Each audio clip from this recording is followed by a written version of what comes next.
그곳을 떠나 갈릴리 가운데로 지날새 예수께서 아무에게도 알리고자 아니하시니 이는 제자들을 가르치시며 또 인자가 사람들의 손에 넘겨져 죽임을 당하고 죽은 지 3일 만에 살아나리라 하는 것을 말씀하셨기 때문이더라. 그러나 제자들은 이 말씀을 깨닫지 못하고 묻기도 두려워하더라. 가버나움에 이르러 집에 계실새 제자들에게 물으시되 너희가 길에서 서로 토론한 것이 무엇이냐 하시되 그들이 잠잠하니 이는 길에서 서로 누가 크냐 하고 쟁론하였습니다. 예수께서 앉으사 12제자를 불러서 이르시되 누구든지 첫째가 되고자 하면 무사람의 끝이 되며 무사람을 섬기는 자가 되어야 하리라 하시고 어린아이 하나를 데려다가 그들 가운데 세우시고 앉으시며 제자들에게 이르시되 누구든지 내 이름으로 이런 어린아이 하나를 영접하면 곧 나를 영접함이요 누구든지 나를 영접하면 나를 영접함이 아니요 나를 보내신 이를 영접함이니라.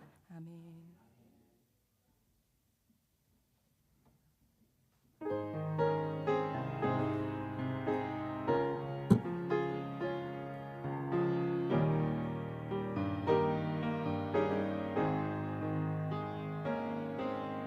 어두운 내 눈 밝히사 진리를 보게 하소서.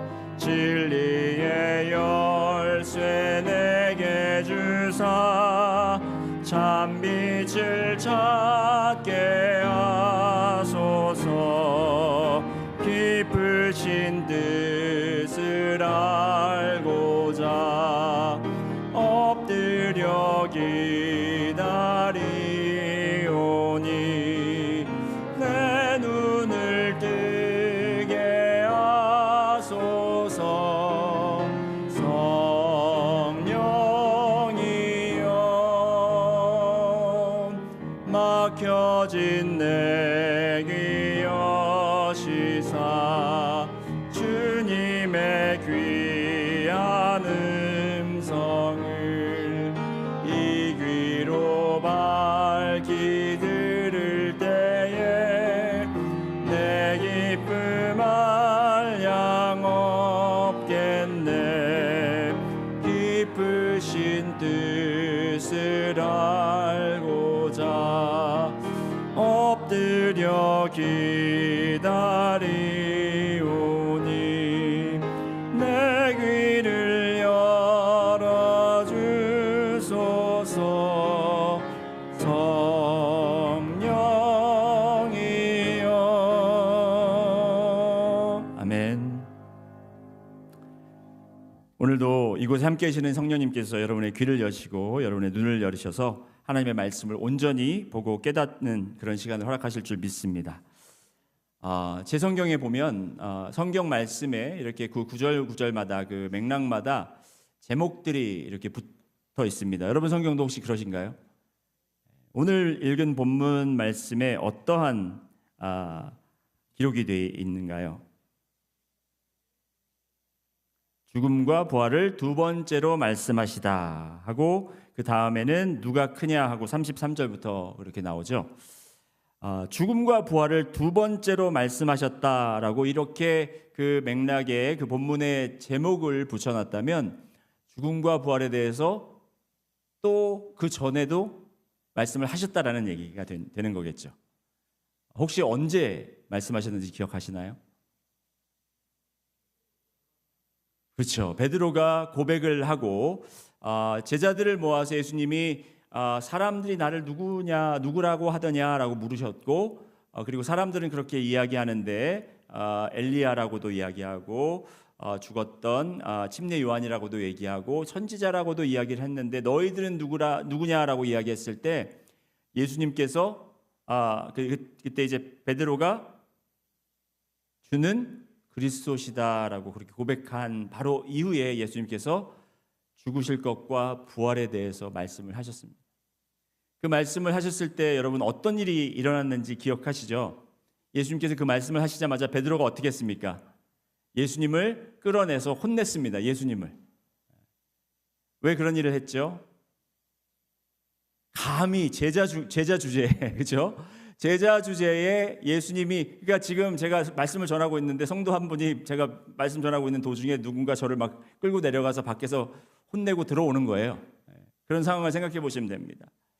베드로는 자기가 당연히 옳다라는 생각으로 그런 행동을 했습니다. 왜냐하면 베드로는 어부의 그 사업을 모두 포기하고 가족을 뒤로 하고 예수님께 모든 삶을 걸었어요. 예수님은 그리스도시라는 고백이 예수님께서 메시아가 되시고 우리를 로마의 손에서 구원해 내실 바로 그분이시다라는 것을 확실히 믿었기 때문에 예수님이 지금 하는 이야기, 내가 잡혀갈 것이고 고난당할 것이고 죽을 것이고 하는 이 이야기가 그는 들리지 않았던 겁니다. 그것이 예수님이 연약한 모습으로 자기들 앞에 이야기한다라고 그렇게 이해했던 것이죠. 그러니까 당연히 그는 예수님을 그런 말씀 하지 마십시오라고 전혀 예수님이 하시는 말과 다른 입장을 밝혀서 이야기를 하고 있는 것을 우리가 알 수 있습니다. 그리고 마가가 이렇게 두 번만 예수님이 죽음과 부활에 대해서 가르쳤으면 첫 번째, 두 번째라고 얘기했을까요? 아니면 한 번 더 있을까요? 한 번 더 있습니다. 한 번 더 있는데 그게 어디에 나오냐면 바로 그 다음 장 10장에 나오는데, 그 이야기가 어떠한 상황에서 그 이야기가 또 예수님께서 가르치는 시간이 되냐면, 한 부자 청년이 예수님께 나와서 제자가 되기를 원했을 때, 그는 평소에도 율법을 잘 따르는 자였고 예수님을 정말 간절히 스승으로 모시고 싶었고 제자가 되길 원했습니다. 그래서 예수님이 네가 이거는 했느냐 이거는 했느냐, 그러니까 어려서부터 잘 율법은 지켜갖고 했는데, 예수님이 다만 한 가지, 네가 가지고 있는 재산을 팔아 가난한 자들에게 나눠줘라 했을 때 이 청년이 마음이 슬픔이 가득하여서 돌아섰다라고 이야기하고 있어요. 예수님의 제자가 되는 길, 제자라고 따랐던 그 길에서 자기들은 예수님을 진정으로 따르길 원했고 예수님이 가는 길을 그 뒤에서, 예수님의 뒤에서 가기를 원했지만 예수님이 정작 간다고 하는 길을 듣고 나니까 그들의 마음과 일치되지 않는 바로 그 사건, 이 갈래길에 서 있는 그 장면에서 예수님께서 이 세 번을 연속으로 죽음과 부활에 대해서 가르치셨다는 것입니다. 매번 예수님이 가시려는 길과 제자들이 가고자 했던 길이 달랐다라는 것이에요.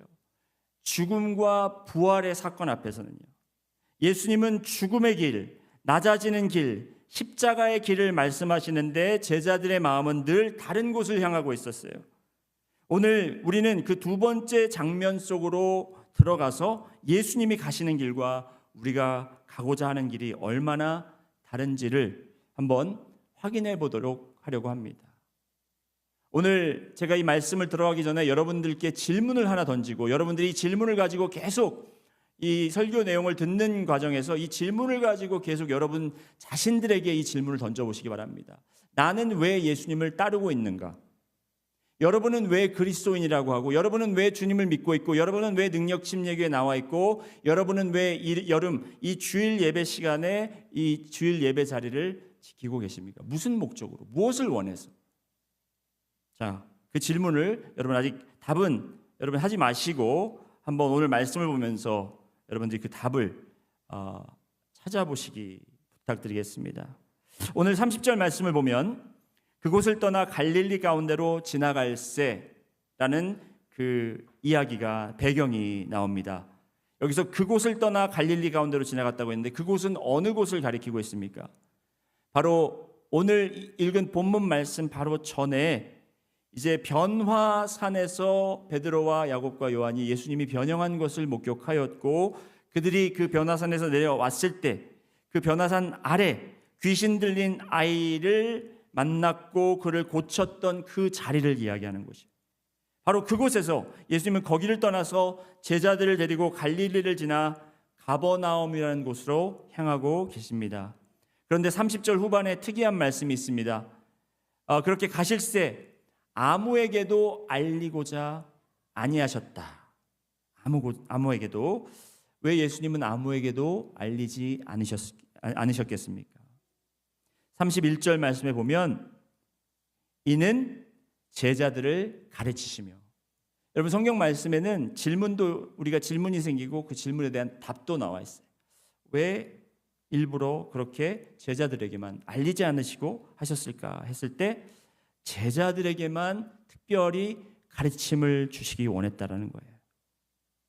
이제 공생의 갈릴리 사역은 사실상 끝나가고 있었습니다. 예수님은 이제 때가 왔다라고 생각한 거예요. 마가복음의 또 하나 중요한 핵심 내용은 뭐냐면 이 때라는 거예요. 때. 예수님이 병을 고치시고 귀신을 쫓으시고 사람들이 그를 그리스도라고 믿고 고백할 때 예수님께서 아직 사람들에게 가서 내가 누구인지 이야기하지 말아라라고 이야기하는 게 있어요. 왜 예수님은 감추시려고 했는가?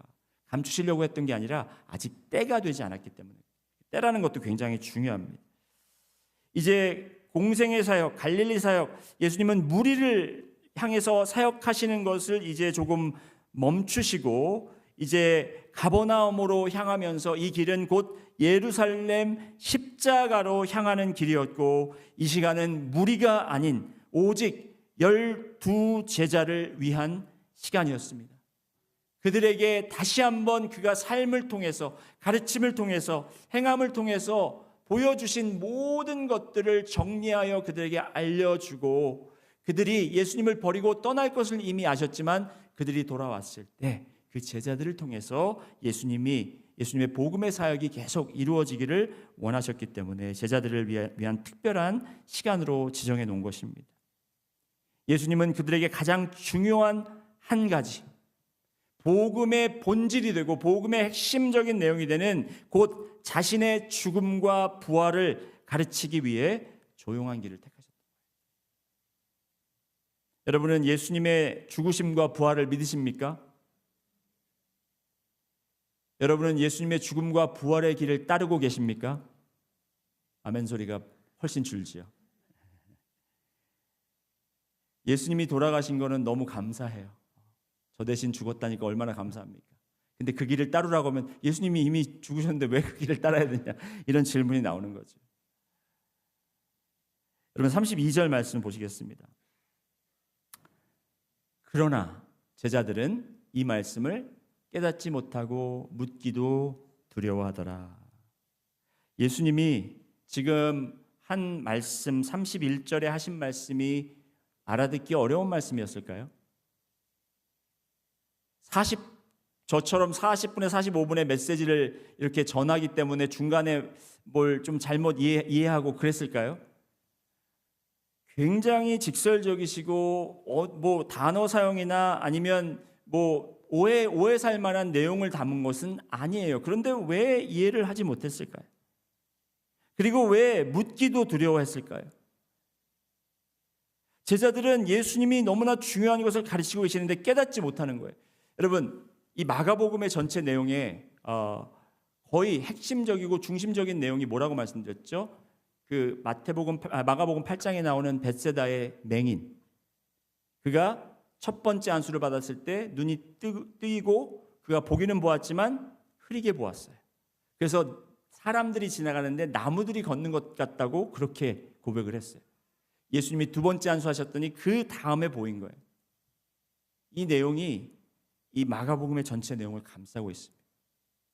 지금 제자들도 예수님과 함께 생활하고 있고 예수님이 계속해서 반복해서 가르치고 계시지만 그들이 듣고 알기는 하나 뭔가 아직 깨달음이 확실히 없다라는 겁니다.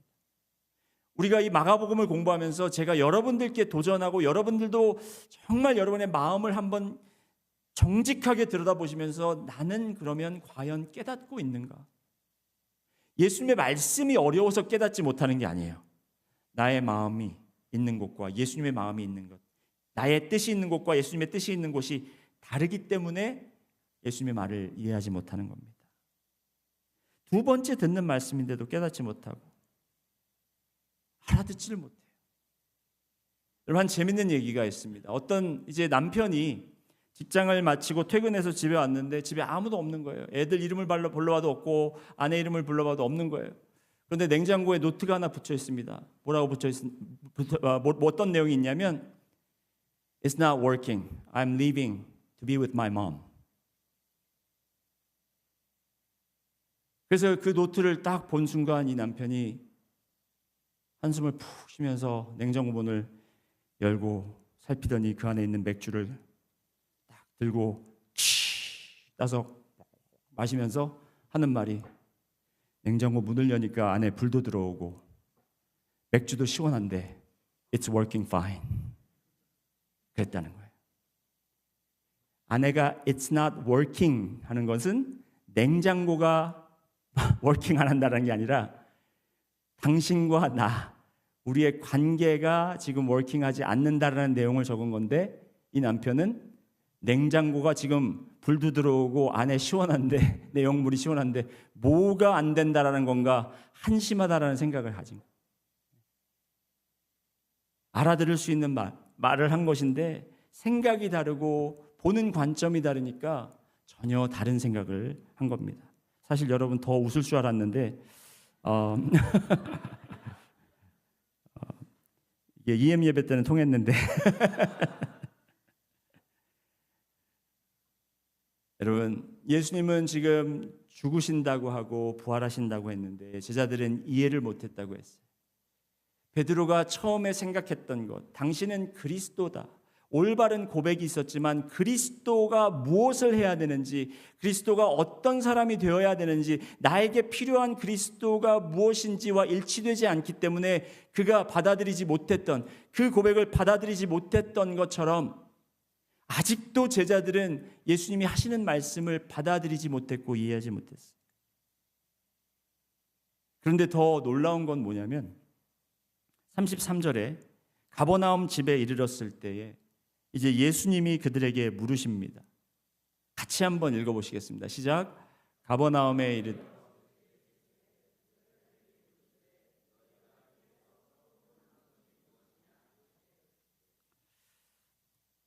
그들이 무엇을 토론하고 있었어요. 서로 예수님 말은 안 듣고 서로 막 분주하게 이야기를 나눴어요. 계속 오는 동안. 그래서 예수님이 가버나움에 도착하고 이제 집에 들어오셔서 그들에게 물으신 겁니다. 그런데 그 다음 절 한번 가보실까요? 그들이 잠잠했던 이유는 뭡니까? 자기들도 부끄럽거든요. 예수님이 말씀하시는데 자기들은 딴 생각하고 있었고 딴 이야기를 하고 있었거든요. 어떤 이야기를 하고 있었습니까? 서로 누가 크냐 하고 쟁론하고 있었어요. 여러분, 말이 됩니까? 그들이 따르는 예수님은 지금 죽겠다고 하고 죽음에서 부활하시겠다고 말씀하시는 복음의 가장 핵심적인 내용을 이야기하고 있는데 그들은 그건 됐고 우리 중에 누가 크냐. 뻔해요. 보면 제자들이 어떤 내용을 했는지는 모르겠지만 아마도 막 서로 우리 중에 누가, 예수님이 혹시 안 계시면 누가 그 자리를 차지할 거고, 혹시 만약에 예수님이 지금 하시는 말이 그냥 비유로 말씀하시는 거고 정말 그분이 왕위에 오르시면 누가 바로 예수님의 오른자리에 앉고 왼쪽 자리에 앉고, 그 이야기는 벌써 우리가 알고 있는 거 아닙니까? 그러는 가운데 아마도 그 세 제자, 예수님이 늘 가장 중요한 자리에 데리고 갔던 베드로와 야고보와 요한, 이 세 명이 아마 다른 제자들한테 이랬을 것입니다. 너희들은 꿈도 꾸지 마. 아마 제일 큰 사람은 우리 셋 중에 하나일 거야. 그랬을 때 요한이 이랬겠죠. 베드로가 이랬겠죠. 야, 누가 봐도 내가 여기 리더 아니냐. 내가 가장 크지. 너희들 뭐 말도 안 되는 소리 하고 있어. 그랬더니 요한이 조용히 이렇게 했겠죠. 그러나 나를 사랑하는 사람은, 예수님이 사랑하는 사람은 난데. 그런 식으로 아마 그런 논쟁을 하고 있었을 거예요. 누가 더 큰가? 한심하죠, 여러분. 한심하죠? 근데 그게 우리의 모습이라는 겁니다. 여러분과 저의 모습이라는 거예요. 여러분, 이것은 제자들의 문제가 아닙니다. 철학자 니체는 힘의 의지, will to power라는 말로 인간에게는 누구에게나 본능적으로 남들보다 위에 서고자 하는 의지가 있다고 말했습니다. 우리가 겸손한 것 같고 우리가 꼭 그렇다고 해서 항상 1등을 해야 되고 누구보다 높은 자리에 있고 이건 아니지만 우리가 가장 잘 아는, 여러분 사회적으로 아니면 지위적으로 인정받지 못하는 사람들도 우리가 잘하는 어떤 분야에 어떤 캐러고리에 있어서는 누군가 나를 무시하거나 아니면 나보다 잘난 척하면 그걸 못 견디는 그런 성향이 우리에게 있다. 믿든지 안 믿든지 우리 안에는 그런 것이 다 있어요. 더 인정받고 싶고 더 높아지고 싶고 옆 사람보다 더 앞서고 싶은 마음. 여러분 우리가 다른 사람들보다 더 위에 있을 때는 그 밑에 있는 사람들 돕는 거 쉽습니다. 그러나 우리가 비슷하다고 생각될 때 아니면 종이 한 장 차이로 누가 높은지 모를 때 그때 우리의 마음이 굉장히 어려움을 겪고 있는 거죠. 지난주 올랜도에서 미국 남침례교 한인교회 모든 이 미국에 있는 침례교단에 있는 모든 교회들의 대표들이 모였습니다. 제가 지난주에 잘못 말씀드렸어요. 8,000명 정도 모였다고 했는데 24,000명이 모였습니다. 24,000명. 그 올랜도에 있는 오렌지 카운티 컨벤션 센터에 정말 사람들이 완전히 꽉꽉 매일 정도로 파킹할 자리가 없을 정도로 사람들이 이렇게 많이 왔어요. 남침례교 대단하다. 그런 생각을 가졌습니다. 그리고 또 우리 한인들은 또 따로 미국 교회를 빌려서 1,000여 명 정도가 모였어요. 올해로 이제 저희 남침례교 한인 총회는 45년 차로 모이게 됩니다. 45년 차로 모였는데 제가 총회를 몇 차부터 다녔을까요? 놀라실 겁니다. 6차부터 제가 총회를 다녔습니다. 6차부터. 목사님 그렇게 나이가 많으신가요? 목사로 간 것이 아니라 6차부터는 제가 어렸을 때 부모님 따라서 다녔어요. 부모님 따라서 목회자 자녀로 다니다가 지금은 이제 제가 가서 목회자 자녀들을 인도하는 프로그램을 맡고 있습니다. 그런데 그 아름답고 정말 놀라운 자리, 굉장히 은혜스럽게 잘 마쳤는데 그 총회 자리에 가면 많은 목사님들이 모였고 오늘 말씀과 이게 연결이 되기 때문에 제가 목사님들을 이렇게 내려드리려고 하는 것이 아니라 까내리려고 하는 것이 아니라 이 현실이라는 것이죠. 목사님들도 마찬가지. 같이 모이면 이런 생각이 당연히 들죠. 나랑 같이 신학교 졸업한 사람이 메인 강사가 돼서 총회 집회 하나 딱 맡고 있고 누구는 뭐 세미나 강사다, 누구는 뭐 또 이런 중요한 역할들을 맡아서 하고 있는데 그냥 나는 참석자다라는 생각이 들면 그분들은 굉장히 마음속에 나는 왜, 저 사람은 왜, 이런 비교 의식이 들겠죠. 그리고 또 이 총회 거기 책자가 나오는데 그 안에 보면은 어떤 교회가 1년 동안 총회에 얼마나 헌금했는지가 딱 나오는데 가장 많이 낸 교회들이 위에 나오거든요. 그러면 그거 보고서도 왜 우리 교회는 헌금을 많이 못했을까? 왜 우리 교회는 개척을 많이 못했고 왜 우리 교회는 선교를 많이 못하고 있을까? 이런 게 한눈에 보이니까 비교의식을 안 할 수밖에 없는 거예요. 비교의식을 가지지 않을 수밖에 없는 거예요. 거룩한 자리에 모여서도 누가 크냐 하는 질문은 우리가 서로 막 논쟁은 안 하고 있었지만 조용히 긴장감 속에서 서로를 눈치를 보면서 분명히 있다라는 거예요. 제가 목회자 자녀를 맡겠다고 한 이유 중에 하나도 바로 그겁니다. 자녀들하고 같이 있으면 그런 눈치 안 봐도 되니까 거기서 자녀들 섬겨드리면서 또 제가 그 자리에 있었었기 때문에 목회자 자녀들이 그 집회에 와서 부모님 따라와서 거기서 주님을 온전히 만나고, 왜냐하면 800여 개 정도의 교회들이 모이지만 대다수의 교회들이 유스그룹이 없는 교회들이 85%, 90%가 넘어요. 목회자 자녀들이 유스그룹인 경우가 있습니다. 그러니까 그때 와서 처음 1년에 한 번씩 그들은 수련회식으로 갖는 거죠.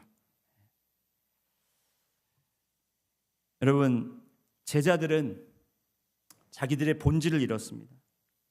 예수님을 따르는 본질이 무엇입니까? 예수님이 가시는 길을 그들이 뒤에서 함께 예수님이 밟은 길을 밟고 그가 가시는 방향으로 가는 것이 제자의 본질입니다. 그런데 그들은 예수님을 따라가면서도 예수님이 가시고자 하는 십자가의 길은 보지 못하고 자기들이 차지할 그 자리만을 생각했다라는 거예요. 그들의 마음이 내가 얼마나 큰가에 고정되어 있으니까 십자가가 그들에게 보이지 않았던 것이라는 것입니다. 그런데 여기서 예수님께서 하시는 일이 정말 놀랍습니다. 예수님은 이런 제자들을 꾸중하고 그리고 그들을 버릴 수도 있었습니다. 너희들 정말 답답하구나. 너희는 정말 나를 따른다고 하지만 너희들은 나를 따르는 것이 아니라 나를 이용해서 너희가 원하는 것을 이루려고 하고 있구나 하면서 혼낼 수도 있었지만 예수님은 그들을 꾸짖지 않으시고 도리어 그들에게 하나님 나라에서 누가 참으로 큰 자인지를 정확하게 가르쳐 주고 계십니다. 그것이 바로 예수님이 그들에게 두 번째로, 세 번째로 그들이 확실하게 명확하게 볼 수 있을 때까지 그들을 위해서 안수하시고 기도하시는 예수님의 은혜의 모습이 보여지는 자리라고 저는 믿습니다. 오늘 말씀 35절에 보면 예수께서 앉으사 12제자를 불러서 이르시되, 앉으셨다라는 것은 이것은 랍비나 선생이 가르칠 때의 자세입니다. 혼내려는 자세나 아니면 강의하려는 것이 아니라 그들에게 무엇인가를 풀어주고 알려주고자 할 때 갖는 그런 자세로서 앉으셨다. 그리고 12제자를 불러서 이르셨다라는 거예요. 그러면서 말씀하시기를 누구든지 첫째가 되게 하면 뭇 사람의 끝이 되며 뭇 사람을 섬기는 자가 되어야 하리라. 여러분, 이 말씀을 우리가 잘못 오해하면 그냥 형식적으로 우리가 교회에서도 밥 먹으려고 줄 쓸 때 맨 끝자리에 서면 되겠구나, 아니면 우리가 교회 파킹할 때 가장 멀리 파킹하면 되겠구나, 다른 사람을 배려해서, 아니면 남들이 먼저 할 수 있도록 그렇게 하는 거구나, 그렇게 생각할 수 있어요. 하지만 여기는 그냥 자리, 위치, 그것만 생각하는 것이 아니라 우리의 신분이 낮아지는 것을 이야기한다는 것입니다. 가장 낮은 자, 취급을 받는 자리, 가장 천대받는 자리에 서는 것을 이야기한다는 거예요. 여러분이 만일 섬긴다고, 아니면 그런 낮은 위치에 있다고 앉아 계신 분들에게 물을 갖다 드리고, 아니면 뭐 의자를 챙겨드리고, 여러분이 스스로 할 때는 기쁨으로 할 수 있습니다. 그렇죠? 그리고 감사하다라는 이야기도 들을 수 있습니다. 그런데 만일 누군가가 자리에 앉은 상태에서 여러분을 불러서 손가락으로 까딱까딱까딱 불러서 여러분의 물 좀 가져와, 이렇게 하면 여러분 기분이 어떠시겠어요? 굉장히 안 좋겠죠. 갖다는 줄 수 있는데 그렇게 그게 건방져서. 그런데 지금 이야기하는 끝이 된다라는 것은요, 그냥 갖다 주는 그 행동만이 아니라 그런 취급까지도 우리가 당연시 여겨야 된다. 가장 낮은 자리에서, 아무도 알아주지 않는 자리에서 섬기는 자, 바로 그가 큰 자라는 것입니다. 이것은 예수님이 그냥 우리에게 무리한 부탁을 하신 것이 아니라 예수님이 스스로 모범으로 제자들에게 보여주신 모습이었어요. 마지막 만찬을 가지시면서 예수님이 무릎을 꿇고 앉으셔서 제자들 앞에서 물을 가져다가 그들의 발을 씻기셨는데, 그것은 그냥 행위가 아니라 종의 모습을 보여주신 거예요. 누구의 발을 씻는 것은 종들만 하는 일입니다. 그리고 빌립보서 2장 6절부터 9절까지의 말씀에서 예수님이 어떠한 일을 하셨는지 우리는 그것을 잘 볼 수 있는데, 빌립보서 2장 6절부터 9절 말씀 우리 한번 같이 읽어보시겠습니다. 시작. 그는 근본 하나님의 본체시나 하나님과 동등됨을 취할 것으로 여기지 아니하시고 오히려 자기를 비워 종의 형체를 가지사 사람들과 같이 되셨고 사람의 모양으로 나타나사 자기를 낮추시고 죽기까지 복종하셨으니 곧 십자가에 죽으심이라. 자기를 낮추셔서 가장 높으신 분이 가장 낮은 자리로 오셔서 가장 먼저 되신 분이 가장 끝이 되어 섬기는 자가 되셨습니다. 그런데 이것이 제자들이 예수님을 따르면 우리가 얻을 수 있겠구나라고 상상했던 것, 기대했던 것과 정반대였기 때문에 그들은 끝내 그것을 이해하지 못했고 묻기를 두려워했다라는 거예요. 묻기를 두려워했던 이유가 무엇이겠습니까? 여러분, 물으면 예수님이 너희들 그거 내가 옛날에 가르쳐줬는데 아직도 모르겠어 하면서 혼날까 봐 두려워한 게 아니에요. 그 두려움이 아니라 물으면 예수님이 자기들이 듣기 싫어하는 말씀을 하실 것이 확인되기 때문에 두려워한 거예요. 우리가 하나님 앞에 더 가까이 가기를 두려워하는 이유가 뭔지 아세요? 여러분의 삶을 포기해야 될 것 같으니까, 여러분의 자신을 내려놔야 될 것 같으니까, 그래서 두려운 거예요. 그래서 이해가 안 되는 거예요. 우리는 먼저 믿음으로 그 자리에 나아가고 우리가 먼저 그것을 내려놓고 우리가 주님을 전적으로 온전히 신뢰해야만이 하나님이 이야기하신 말씀하시는 뜻을 알 텐데, 우리가 그것까지 가지 못하고 우리의 생각대로 우리의 판단대로 그렇게 하면 나는 없어지는데, 그렇게 하면 정말 내가 원하는 거 다 포기해야 되는데, 이런 두려움 때문에 우리가 더 주님 앞에 다가가지 못한다는 거예요. 두 번째로 예수님께서 제자들을 이렇게 이번에는 이 시각 자료를 가지고 말씀을 해주십니다. 36절부터 한번 보실까요? 36절, 오늘 말씀 36절을 보면 어린아이 하나를 데려다가 그들 가운데 세우시고 안으시며 제자들에게 이르시되, 지금 가버나움 집에 있는 어떤 꼬마 아이가 하나 있었나 봅니다. 그 아이를 데려다가 그들 가운데 놓고 예수님이 안으시고 제자들에게 가르치고 계세요. 어떻게 가르치시는지 37절 우리가 함께 읽어보시겠습니다. 시작. 누구든지 내 이름으로 이런 어린아이 하나를 영접하면 곧 나를 영접하며, 누구든지 나를 영접하면 나를 영접함이 아니요 나를 보내신 이를 영접함이니라. 왜 어린아이였을까요? 여러분, 이 시대, 예수님 시대의 어린아이는 어떤 존재였습니까? 그들은 사회적 힘도 지위도 없는 존재였습니다. 어린아이들은 사람 취급을 하지 않았어요. 왜냐하면 어린아이들이 태어나서 그들이 생존할 수 있는 그 가능성이 굉장히 희박했기 때문에 그들이 생존하고 어느 정도 나이가 되어서 그들이 성인으로 인정이 되면 그때부터 그들을 사람이라고 사람 취급을 하고 자격도 주고 그리고 어떠한 능력도 인정해 주는 그런 습관이 있었습니다. 그런 어린 아이들에게, 그 어린 아이들은 우리에게 아무것도 해줄 수 없는 그런 사람입니다. 출세에 도움이 되기는커녕 가장 신경 쓰지 않아도 그냥 무시해버려도 되는 그런 존재였습니다. 그런데 그 아이를 어디에 세웠느냐? 제자들, 지금 누가 서로 크냐라고 논쟁하고 있던, 누가 이 가운데 설 자격이 있느냐라고 자격을 이야기하고 있던 그 제자들 앞에 떡하니 바로 이 어린아이, 자격 없는 이 아이를 그 가운데 세우셨다라는 거예요. 그리고 예수님은 그를 안으시고 제자들을 가르쳤다라는 것입니다. 그건 사실 말씀이 이 작은 자 하나를 내 이름으로 영접하는 것. 그러니까 이 아이에게 어떠한 가치를 부여해서가 아니라 내가 가장 낮은 자리에서 가장 연약하고 가장 무시받고 가장 존귀함을 얻지 못하는 자를 위해서 내가 죽으러 왔으니 그 사람을 나와 같은 마음으로 영접하는 자가 곧 나를 영접하는 것이고, 나를 영접하는 자가 나를 보내신 하나님을 영접하는 것이라는 그러한 놀라운 영적 주를 지금 이야기해 주고 있는 것입니다. 하나님의 나라에서의 큰 자의 개념은 이 세상과 전혀 다르다라는 거예요, 여러분. 이 세상은 위로 올라간 자, 그리고 어떤 업적을 이룬 자, 그리고 남들보다 높이 우뚝 서 있는 그 사람을 큰 자라고 하지만 하나님 나라에서는 가장 낮은 자에게 내려가서 섬기는 자가 큰 자라고 이야기하는 것입니다.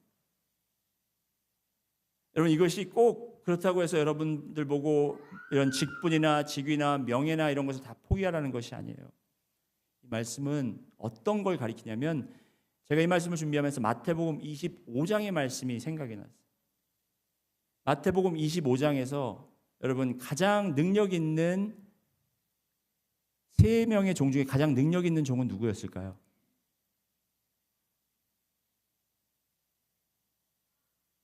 5달란트, 보기를 드리겠습니다. 1번 5달란트 받은 종, 2번 2달란트 받은 종, 1번 1달란트 받은 종. 누구였을까요?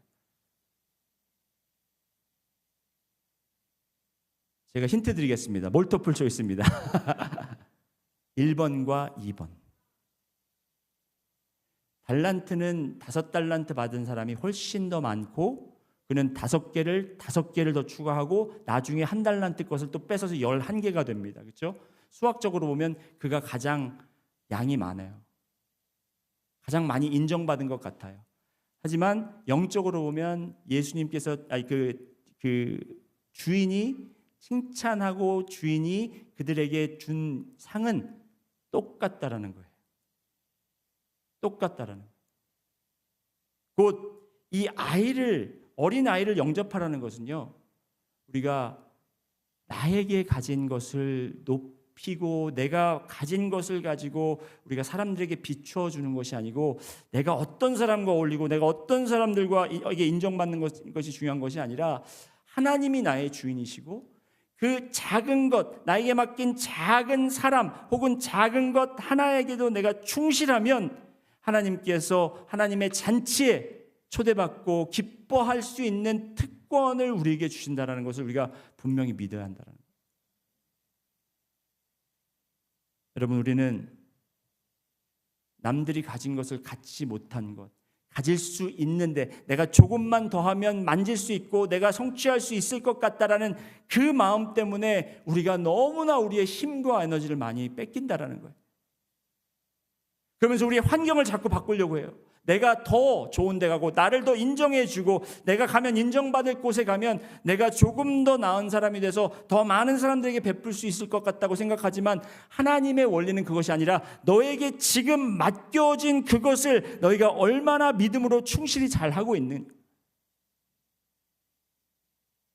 너희들이 큰 자임을 논하기 전에 너희에게 가장 작은 맡긴 그것을 얼마나 네가 성실하게 신실하게 그것을 보살피고 있고 그것을 믿음으로 섬기고 있느냐. 사랑하는 성도 여러분, 오늘 본문이 여러분과 저에게 이런 질문을 던집니다. 여러분은 왜 예수님을 따르고 있습니까?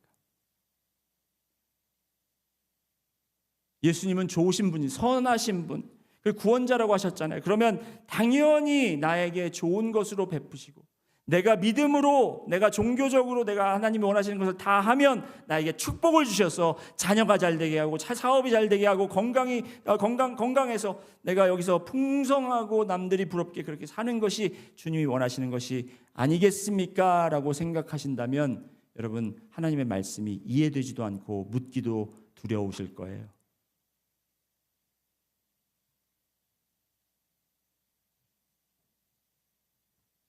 예수님을 따름으로 얻고자 하는 무엇이 제자들에게는 누가 큰 사람이냐?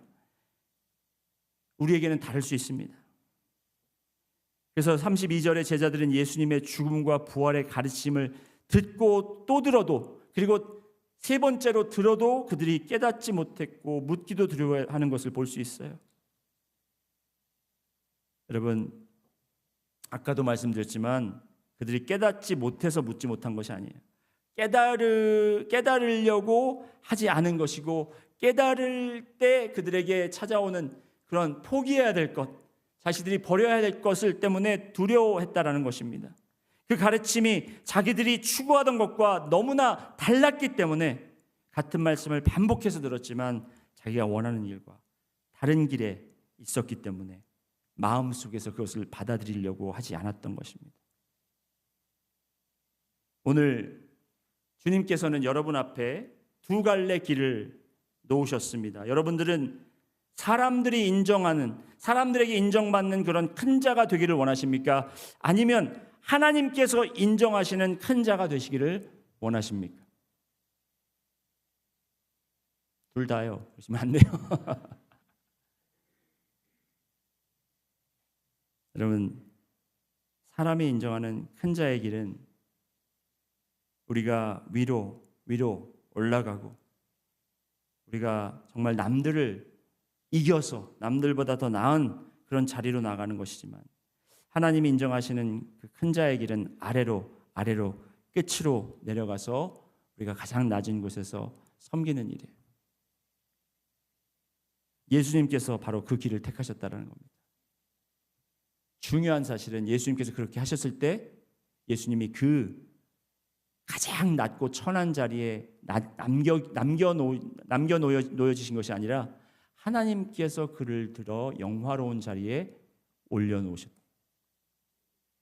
여러분을 큰 자로 만들 수 있는 분은 하나님밖에 없다라는 겁니다.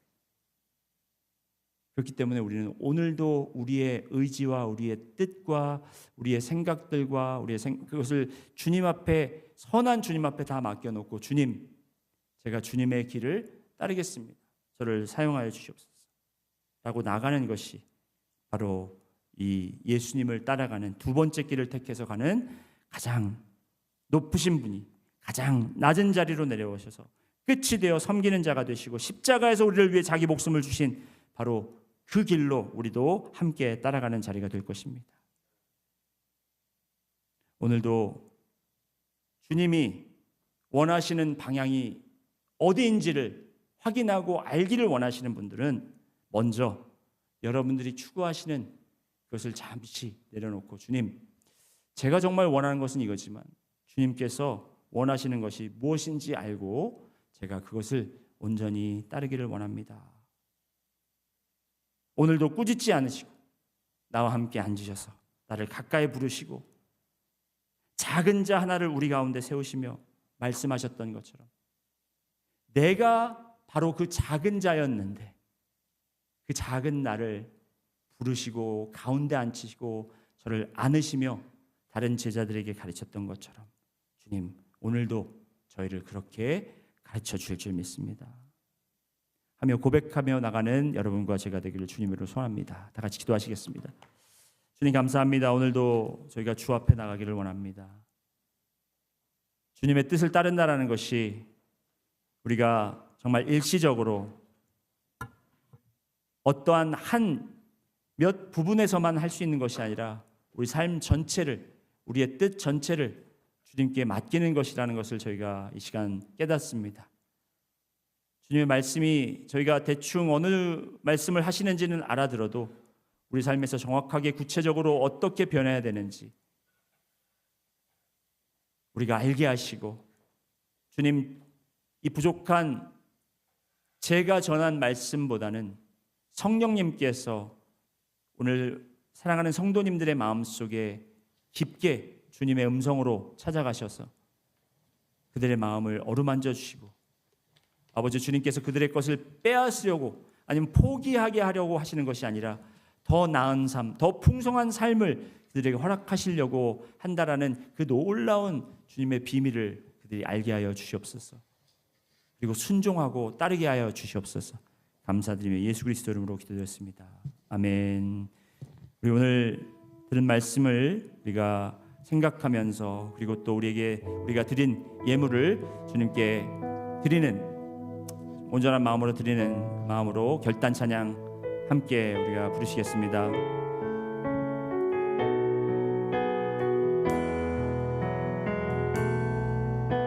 내게로부터 눈을 들어 주를 보기 시작할 때 주의 일을 보겠네. 내 작은 마음 돌이키사 하늘의 궁극의 안에 주님을 볼 때 모든 시선을 주님께 드리고 살아계신 하나님을 느낄 때 내 삶은 주의 역사가 되고 하나님이 일하기 시작하는. 우리 자리에서 다 같이 일어나셔서 2절 부르시겠습니다. 성령이 나를 변화시켜 성령이 나를 변화시켜 모든 두려움 사라질 때 주의 일을 보겠네. 황폐한 땅 한가운데서 주님 마음 알게 되리. 주님을 볼 때 모든 시선을 주님께 드리고 살아계신 하나님을 느낄 때 내 삶은 주의 역사가 되고 하나님이 일하기 시작하네. 모든 시선을 주님께 드리고 시선을 주님께 드리고 살아계신 하나님을 느낄 때 내 삶은 주의 역사가 되고 하나님이 일하기 시작하네. 모든 시선을 주님께 드리고 살아계신 하나님을 느낄 때 살아계신 하나님을 느낄 내 삶은 주의 역사가 되고 내 삶은 주의 역사가 되고 하나님이 일하기 시작하네. 아멘. 주님, 우리가 찬양한 것처럼 우리의 시선이 우리의 삶에 있는 문제들이나 우리가 원하는 것에 고정되어 있는 것이 아니라 주님을 향하기 원합니다. 주님, 이 시간 저희가 그런 마음에서 예물을 준비하여 주님께 드립니다. 우리가 정말 경제적으로 지금 많은 어려움을 겪고 있지만 이런 상황 속에서도 주님께 드릴 수 있다라는 것이 아버지 하나님, 우리가 쓰고 남아서가 아니라 믿음으로 드리게 하시고 또 이 드린 것을 통해서 우리가 가진 것이 다 우리 것이 아니고 또한 주님의 것이라는 것을 고백할 수 있는 그런 귀한 순간이 될 수 있도록 주여 인도하여 주옵소서. 아버지, 드린 손길 축복해 주시고 드려진 예물이 사용되는 곳곳마다 주님의 영광이 드러나게 하여 주옵소서. 감사드리며 예수 그리스도 이름으로 기도드렸습니다. 아멘. 자리에 앉아주시기 바랍니다. 오늘 광고 말씀 나누기 전에 환영할 분들이 있어서 먼저 소개해드리고 환영하고 광고 듣도록 하겠습니다. 우리 옥 집사님 부모님께서 또 방문 중이십니다. 옥종석 한명숙 성도님 방문하셨는데 잠깐 일어나셔서 또 환영하는 시간 하겠습니다. 감사합니다. 그리고 또 김성우 성도님 그리고 또 그 아드님 데이빗 방문하셨습니다. 잠깐 일어나 주시면 우리 또 환영하는 시간 갖겠습니다. 네, 감사합니다. 네, 우리 데이빗 형제님이 이 신시내티에 직장이 되어서 아마 이곳으로 지금 이사를 오는 과정에 있습니다. 그래서 많이 기도해 주시고 잘 정착할 수 있도록 기도해 주시면 감사하겠습니다. 주보를 우리 함께 보시도록 하겠습니다. 이번 주 금요일 엎드림 예배가 교회 8시에 있습니다. 방학 기간이라 엎드림 예배가 좀 인원도 많이 줄고 했지만 그래도 계속해서 놀라운 하나님의 역사가 일어나고 있습니다. 그래서 여러분들이 함께 준비된 마음으로 같이 오셔서 우리가 주님 앞에 정말 우리 자신들을 내려놓고 주님 앞에 엎드려지는 그리고 또 우리의 삶을 주님께 위로 올려드리는 그런 예배가 되기를 소원합니다. 여러분 많이들 참석해 주시고요. 그리고 지난주 총회 때문에 우리가 파워런 성경 공부를 못했는데 이번 주에 다시 모임을 갖도록 하겠습니다. 단기 선교 지금 계속해서 중보기도가 진행 중이고 이제 몇 주 후면 저희가 단기 선교를 가게 되는데 계속해서 우리 팀을 위해서 같이 기도해 주시면 감사하겠습니다. 멕시코가 지금 사실 좀 위험한 지역들이 있습니다. 다행히도 저희가 가는 지역은 멕시코에서 가장 안전한 지역이기 때문에 걱정은 안 해도 되지만 그래도 우리가 안전을 위해서 그리고 또 무엇보다도 우리 가는 팀들이 주님 앞에 마음이 온전히 드려져서 그들이 선교 가서 주님을 만나고 또 주님께 사용받을 수 있도록 그렇게 기도해 주시면 감사하겠습니다. VBS 준비 계속 진행 중이고요. 발런티어 계속 모집하고 있으니까 여러분 사인업 시시 우리 입구에 들어오시다 보면 거기 테이블에 있습니다. 멤버십 클래스 사인업도 아직 있습니다. 여러분 계속해서 사인업 해주시고요. 그러면 여러분 정보 주시면 저희가 연락드리도록 하겠습니다. 여름 침례교단 중동 북부 지방의 연합 수련회가 8월 3일부터 5일까지 있습니다. 그래서 많은 관심 가져주시고 또 등록할 친구들 있으면 등록해 주시면 감사하겠습니다. 혹시 여러분 중에 신방이 필요하신 분들은 여기 또 QR 코드가 있는데요. 여기에 신청해 주셔도 되고 복잡하시면 그냥 저한테 직접 연락을 주셔도 됩니다. 여러분 아무 때나 여러분들 좀 필요하실 때 그리고 또 기도가 필요하시거나 상담이 필요하실 때 저희가 교회에서 만나도 되고 밖에서 만나도 되고 집에서 만나도 되니까 여러분 편하게 이렇게 불러주시면 제가 어디든지 달려가도록 하겠습니다. 다 같이 우리 자리에서 일어나셔서 축도로 모든 예배 순서들을 마치도록 하겠습니다. 이제는 우리 주 예수 그리스도의 그 놀라우신 은혜와 하나님의 깊고 또한 넓고 풍성한 그 사랑과 성령님의 감동하시고 감화하심이 오늘 저희가 두 갈래 길에서 주님께 인정받는 큰 자가 되겠다고 결단하는 우리 성도님들과 그들의 가정과 지금 우리 능력 침례교회 모든 성도님들 위해 지금부터 영원까지 함께 하실지어다. 아멘.